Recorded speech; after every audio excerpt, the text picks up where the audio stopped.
I noticed that you made a promise. I did and it. I did it. It's not Sunday. What's happening? What's happening? What are we doing? What just happened? Hey, what are we doing for real though? Are we live now? Brian says we're good. We introduced ourselves. Now we're introducing ourselves again. Hey guys, Charlie here. Welcome. Glad you guys are joining us. And if you're watching this live or watching it later, really glad that you guys are with us. And as always, I have local epidemiologist and corona You got better. virus The second time was better. expert Mark Powell Freeman. How you doing, dude? I'm good. Good. I'm good. You I notice, appreciate that you. you notice what I'm wearing? You, notice yeah, what- you didn't disappoint. No, man. see, to me, this is just one step closer. I mean, to me, this isn't preaching in a Razorback tee and athletic shorts. It's just one step closer. We're just seeing how brave I can get with this. So we'll know how brave by Sunday. We'll see what happens. You are actually on the stage, though. Yeah, that's right. Mic in my hand. I mean, that's- 3 feet of social distancing right here. But dude, if you and I were going to give each other coronavirus, I mean, It's done. yeah, I mean. So, anywho's, I don't know how you guys are doing. I don't know what's going on. We've been talking to a lot of you. You're in a lot of Zoom calls with folks. Mm-hmm. Yeah, I was hanging out with some guys this morning. I got a new Marco Polo video chat going with some guys, which is kind of fun, and hanging out with some different dudes tonight online, and just figuring out ways, to connect with people. We've been doing the same. Yeah. And so I don't know about you, but I've started to notice kind of some recurring themes as I'm interacting with different folks from the staff, different folks from the church, or different people from other churches, even some hanging out with some quarantined missionaries earlier today. I'm starting to notice some particular themes, like some common struggles that people seem to be having during this time. And so I was wondering if you've picked up on any of those, and if so, maybe what's one of the biggest ones, and what advice have you been given?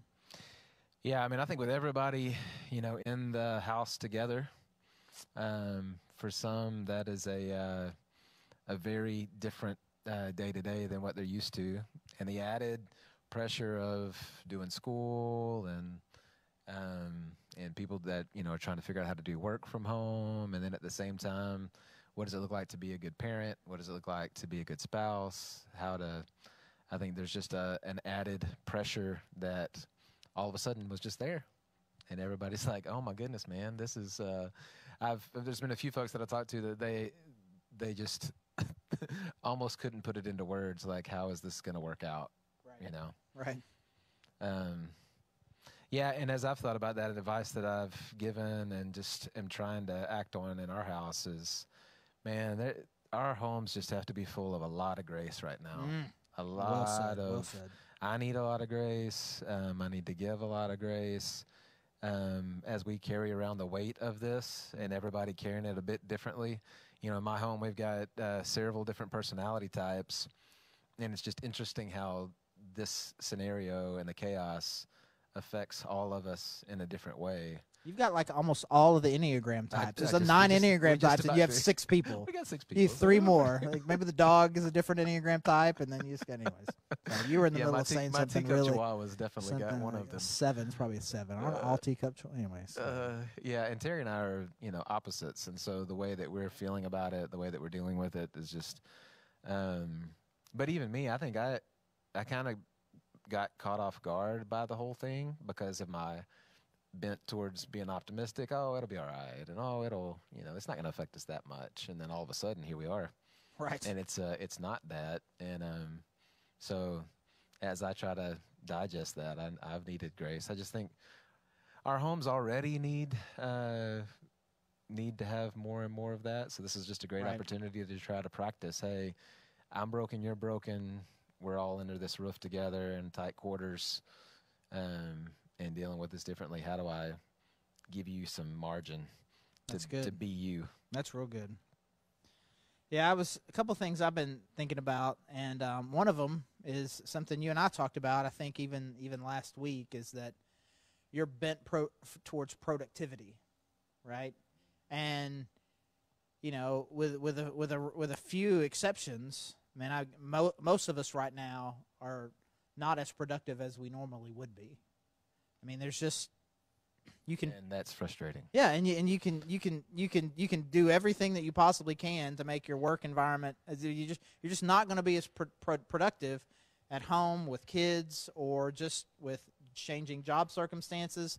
Had a conversation with somebody today who's just like, well, because of the changing circumstances, I just don't have as much work to do. I couldn't be productive because I don't have as much to do. And there's a sense in which that can be really frustrating for people. And one of the things that I want to make sure that we're clear on, and I'm not worried about this with you, but I just want to make sure that we're all clear on, is that your productivity isn't what defines your value. It's one thing to be like, I like routines and I like being productive. It's another thing when we start to switch and think, my value comes from what I accomplish and what I achieve.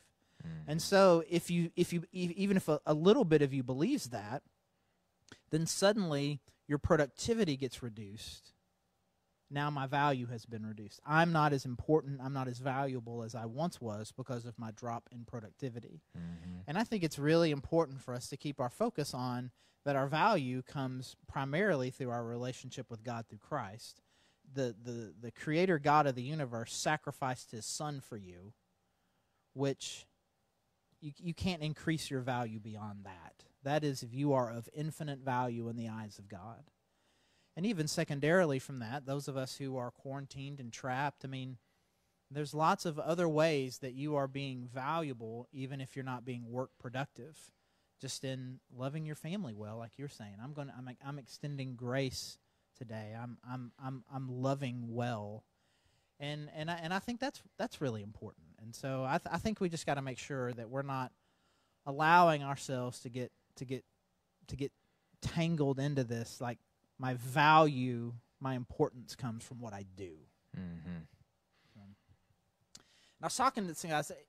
You ever notice this? And again, this is going to feel like we're calling specific people out, and we're not. But there's just sometimes, like, you got a family that's coming to the church, and then they have a kid. And then what happens to them sometimes after they have that first kid? They just disappear. Oh, yeah.